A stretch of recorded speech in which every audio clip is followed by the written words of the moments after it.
هذه تقريبا مجمل الصفات في المهدي عليه السلام، وهو آدم لونه لون عربي، الآدم وهو الأسمر لونه لون عربي، يعني سمرة العرب وليس سمرة الأحباش أو سمرة الهند، لونه لون عربي. في وجهه أثر، والأثر إما هي الشجة لتسمى بالفقش، أو هي تلك التي تأتي بعد الجدر، النتوءات التي تأتي في الوجه. في رأسه حزاز، الحزاز هي نوع من الأمراض الجلدية تأتي في الرأس أو في الجلد وكذا، تسمى بالحزازة. طيب، هذا مجمل الألفاظ التي وردت في الأحاديث حول صفات المهدي عليه السلام. من هنا نكون قد اكتملنا في الصفات الزمانية والمكانية والشخصية. بقينا في المسألة المهمة وهي الأخيرة، وهي حركة الظهور. يعني أن المهدي عليه السلام طالما أن هذا زمنه، فما هو دورنا نحن؟ ما هو دورنا نحن؟ وهل المهدي عليه السلام قبل ما يبايع بين الركن والمقام له إرهاصات نعرف على أنه حضر زمانه وربما نعرفه بها؟ يقول في الآثار: يخرج المهدي هاربا هو والمنصور، منصور ليس منصور اليماني وإنما رجل معه يقال له منصور، هاربا من المدينة، فيبعث في إثره جيشا، هذا قبل البيعة، مما يدل على أن المهدي عليه السلام أنه رجل كأنه سيعرفه سلطان البلد وجيوشه أيضا، فيطلبونه طلبا، فيفر هاربا، مما يدل على أن صفاته تظهر للبعض حتى السلطان يعرفه بها قبل البيعة. طيب، ثم يهرب فارا، فعندما لا يدرك، يعني لا يستطيعون عليه، قال: يقتل المنصور ضيعة، يعني بمعنى غيلة، يغتال اغتيال، هذا المنصور مش المهدي. طيب، ثم بعد ذلك يؤخذ آل بيته صغيرهم وكبيرهم لا يترك منهم أحد إلا أخذ وحبس. قال: يؤخذ آل محمد صغيرهم وكبيرهم لا يترك منهم أحد إلا أخذ وحبس، مما يدل على أن المهدي عليه السلام يتعرض لبلاء، فيفر هاربا، فيؤخذ أهل بيته من النساء والرجال ويزج بهم في السجون، لا يترك منهم أحد إلا أخذ وحبس، لازم يتعرض للسجن أهل بيته. هذه إرهاصات إذن. طيب، الأمر الآخر: ينادي مناد من السماء: ألا إن الحق في آل محمد، فعند ذلك يشرب الناس ذكره وحبه فلا يكون لهم ذكر أحد غيره. يعني متى الناس يبدأون يتكلمون على المهدي ويجري على ألسنتهم ويصبح شيء في قلوبهم من الحب عليه؟ قال: في الوقت الذي يسمعون فيه النداء السماوي، يأتي نداء من السماء، النداء هذا ماذا يقول؟ يقول: ألا إن الحق في آل محمد. فكأنه يشير إلى مرحلة أن هؤلاء عندما يسجنون يأتي نداء سماوي، أنا ما أظنه إلى القنوات هذه، تأتي تبث برنامج حقوقي حول نفس الأسر هذه وكذا. عندما يبث هذا البرنامج الحقوقي الناس تعرف ذلك الشخص، فيبدأون يشربون حبه وذكره، فلا يكون لهم ذكر أحد غيره.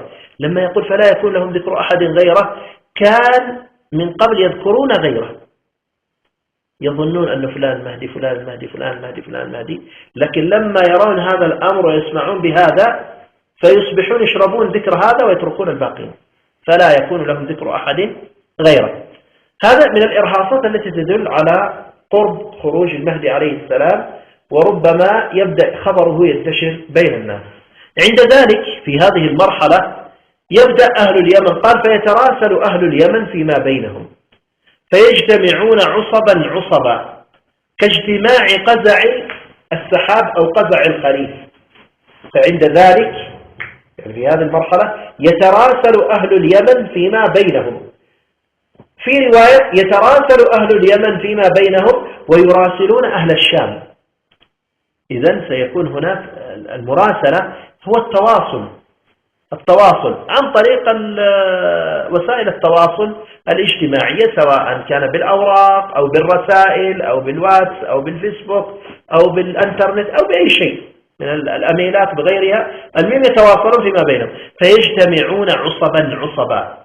يعني إذا هناك مجموعات ترتب صفوفها وتعد للمرحلة، فيجتمعون عصبا كاجتماع قزع الخريف أو قزع السحاب، كمثل السحابات المتقطعة ثم تجتمع مع بعضها. قال ويراسلون أهل الشام، يعني إذن فيما بينهم وبين الدول الخارجية مراسلات حول الموضوع.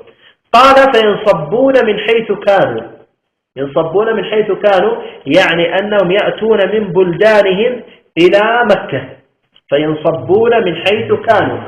يقول في الحديث إني لأعلم أسماءهم وأسماء آبائهم وأميرهم ومناخ ركابهم. لما يقول أولا أمير يدل على أنه شغل منظم مرتب، ليس شغل عشوائي. إني لأعرف أسماءهم وأسماء آبائهم وأميرهم، إذن فيها إمارة يكون عليهم.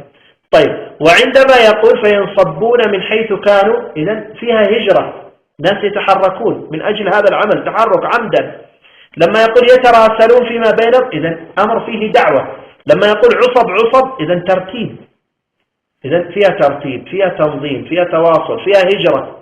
طيب، ثم بعدها فيقولون لمن تبايعون، في لفظة يقولون فيقولون لمن تبايعون، إذن فيها مشورة، فيها مجلس شوروي هذا. فيقولون لمن تبايعون، فيجمع أمرهم على أن يبايعوا رجلا منهم. إذن فيما بينهم مشورة يتدارسون فيها الصفات الزمانية والمكانية والشخصية، ثم يبدأون يطبقون على شخصيات، فيأتون على شخصية منطبقة عليها الصفات يجتمعون عليها.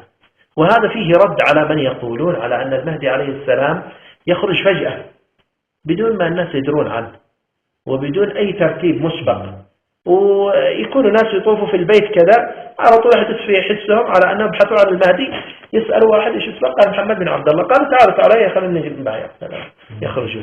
وهذه عشوائية وغير صحيح هذا الكلام، بل الأحاديث أشارت إلى أنه هناك بيعة فيما بينهم يتبايعون على العمل قبل البيعة للمهدي. يقول في حديث عبد الله بن مسعود إذا تقطعت الطرق والتجارات، شوف إذا شرطية، يعني إذا حصل هذا الأمر، لما تشوف السيارات سراء ماسكة والناس ما هم قادرين يذهبون لأعمالهم وتجاراتهم قد تقطعت وأمورهم قد انتثرت، قال في ذلك الوقت قال خرج 7 علماء من أفق شتى، يعني من عدة دول من آفاق شتى، يبايع لكل واحد منهم 313 رجل، يبايع لكل واحد، يعني كل واحد معه 300 يبايع. إذا هناك بيعة قبل البيعة الكبرى، يبايع لكل واحد منهم 313 رجلا. قال فيأتون بيت الله فيقول بعضهم لبعض ما الذي أتى بكم، يعني وراء ايش أتيتم؟ قالوا أتينا.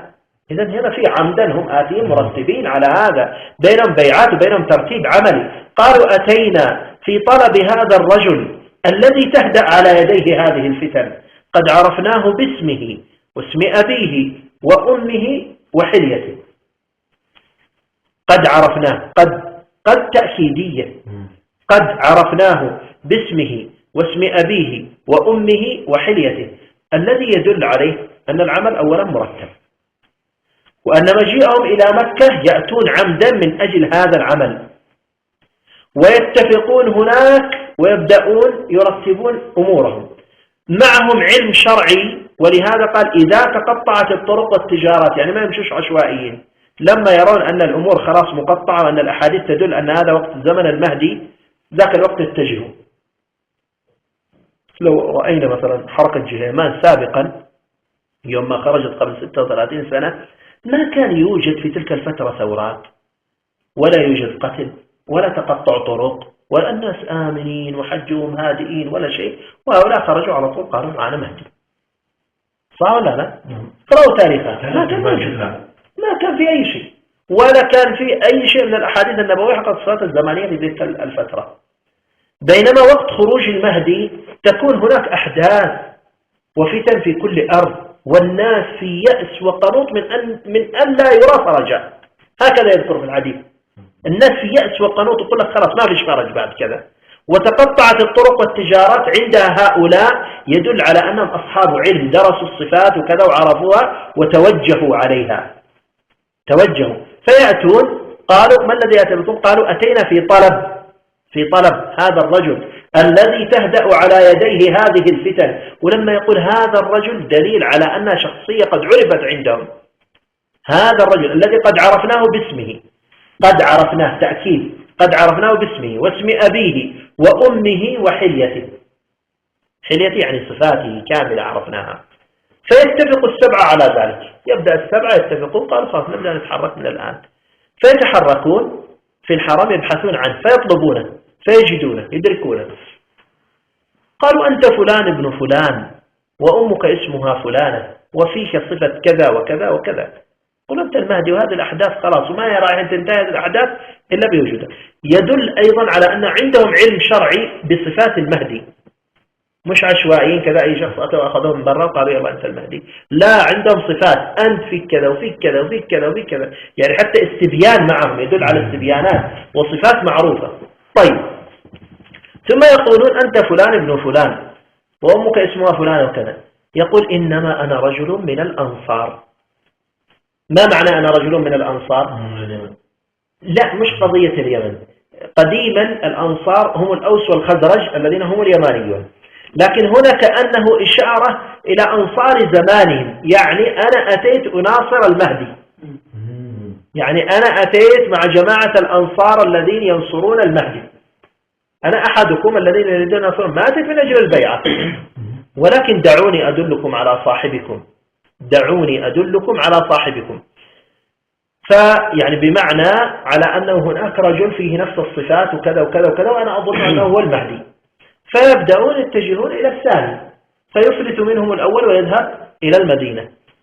فيأتون إلى الثاني يطبقون الصفات وكذا، يجدون أن الصفات غير منطبقة غير وافية. قال: فيرجعون إلى الأول يسألون عنه، قالوا: قد لحق بقبر جده. فين قبر جده؟ المدينة. قد لحق بقبر جده. فيذهبون إلى المدينة، ثم بعد ذلك يأتون المدينة يقولون: قد رجع إلى مكة. فيرجعون إلى مكة، قالوا: قد رجع إلى المدينة. وهكذا ذهابا وإيابا، وهكذا ذهابا وإيابا، حتى في المرة الثالثة بعد ما ينتهي يأتون في مكة بعد الحج، يحجون بيت الله عز وجل. هم هذه كلها بعد الحج، بعد الفوضى التي حصلت والاقتتال الذي حصل. هم يتحركون بعد مرحلة الاقتتال في مرحلة فراغ أمني، فراغ أمني. عندها يسألون عنه، فيرسل المولى له في دينه، يعني صاحبه يرسل صاحبه إلى بعض أصحابه. فيأتون يعني بعد ما يرى أن الأمر خلاص انتهى، الكل يعني خلاص متفق عليه، يرسل صاحبه ويأتي إلى مجلس فيقول: كم أنتم ها هنا؟ قالوا: نحو من 40 رجلا. قال: عدوا لي من خياركم وشيوخكم 10. ثم يقول: كيف بكم لو رأيتم صاحبكم؟ قالوا: لو نوى بنا الجبال لناويناها معه أو لنوانينها معه، يعني نحن مستعدين، أن يريد سلما سلما قتالا قتالا، كيف ما يريد احنا معه، بس المهم خارجنا، يعني أنهم في مرحلة ضائقة شديدة. قال: فيعيدهم في الليلة التي تليها، يقول لهم: غدا سآتيكم من 10 الذين أخذهم. ثم يذهب بهم في الليلة التي تليها فيلقون صاحبهم فيجلسون معه، وهناك يكون في بيته يكره على البيعة. ولهذا ذكر الرسول صلى الله عليه وسلم في الحديث الآخر قال: فيخرجونه من بيته وهو كاره، فيخرجونه من بيته وهو كاره. وهنا الإكراه هو عدم الرغبة وليس الإجبار، ما هو راغب فيها. يقول: اذهبوا إلى فلان، روح إلى فلان، الدماء في آخر الأمر يقولون: اسمنا ودماؤنا في عنقك، إن لم تمد يدك نبايعك. يقول: هذه الدماء لتسيل في الأمة كلها والفساد، والله تتحمل أنت عند الله، لأن ما هي رايحة خارج الأمة إلا بك، هذا أمر الله عز وجل عليه. فهو يخرج في مرحلة الكراهة، فيخرج معهم. وأيضا كأنه يدل على أن بعض يعني السلاطين يحسون بأمره، فلهذا يقال له: إن لم تخرج ضربت عنقك، يعني أن الأمر قد انفضح والجماعة يبحثون عنك، وهذا يدل، تذكرون الأثر الأول الذي قلنا فيخرج من المدينة هاربا فيبعث في إثره جيش. إذن هو في مرحلة مطاردة من قبل، وإذا أدركوه سيضربون عنقه، إذا أدركوه سيضربون عنقه، لكن الله عز وجل ينجيه كما نجى موسى. ولذلك حتى ذكر في بعض الأحاديث أنه عندما يدخل مكة للبيعة فيدخلها على سيرة موسى بن عمران خائفا يترقب، خائفا يترقب، يعني السيرة كذا. فيخرجون به فيتفق عليه 313 رجل فيهم نسوة، 313 رجل الذين يخرجون يبايعون بين الركن والمقام، وفيهم مجموعة منهم نسوة. ويقول عن هؤلاء المجموعة أسد بالنهار رهبان بالليل. ويقول أيضا عنهم لا يدركهم الأولون، لا يسبقهم الأولون ولا يدركهم الآخرون، يعني أن الذين أتوا من قبلهم لا يسبقونهم بأعمالهم، والذين أتوا من بعدهم لا يدركونهم، يعني أن أفضليتهم عظيمة على عدد أصحاب بدر وعلى عدد أصحاب طالوت الذين جاوزوا معه النهر. لا يفرحون بأحد دخل فيهم ولا يحزنون عن من خرج منهم، يعني لا يفرحون بالله أتى ولا اللي خرج، اللي أتى يا الله لما أتى الله يستر عليه كذا. نعم، ويعني هم أفضل قومهم في ذلك الزمان، أفضل قومهم في ذلك الزمان، يبايعونه بين الركن والمقام، بيعته لا يوقظ نائما ولا يهريق دما، يعني من شدة السلمية التي يخرج بها. لا مسلحين يعود، يقول صلى الله عليه وسلم في صحيح مسلم يعود بهذا البيت قوم ليس لهم عدد ولا عدة ولا منعة، يعني لا عندهم أسلحة ولا عندهم أعداد كبيرة ولا شيء، يخرجون بين الركن والمقام في فترة الأمة كلها في دماء وفي فساد، فتعتبر نواة الأمة في تلك الفترة. قال لا يهراق في بيعته محجبة دم، محجمة دم. لا تذكرون أيام جهيمان، يعني من أول ما دخلوا واندلعت الأمور فيما بينهم 18 يوم الدماء تسيل. المهدي عليه السلام يدخل الحرم سلما لا يهراق محجمة دم، اللي نائم بجانبه ما يدري أنهم يتبايعون من شدة الهدوء الذي فيهم، ما يسمع إلا بالأخبار. أما يخرج في الأخبار قالوا الله بايع للمهدي بين الركن والمقام ينقل الصور، قال أنا ذاك الساعة كنت نائم مش داري على أنهم يتبايعون، لا يحسون به. فيبايع سلما، ثم بعد أن يخرج ينحاز إلى جبال الطائف فينصب عليه الناس، فيخرج في 3 رايات. المكثر يقول 12، المكثر يقول 15,000، والمقل يقول 12,000، يعني أنه ينصب عليه الناس يتبايعون عليه بسرعة، فيصبح معه جيش على 3 رايات موزع عدده من 12 إلى 15,000.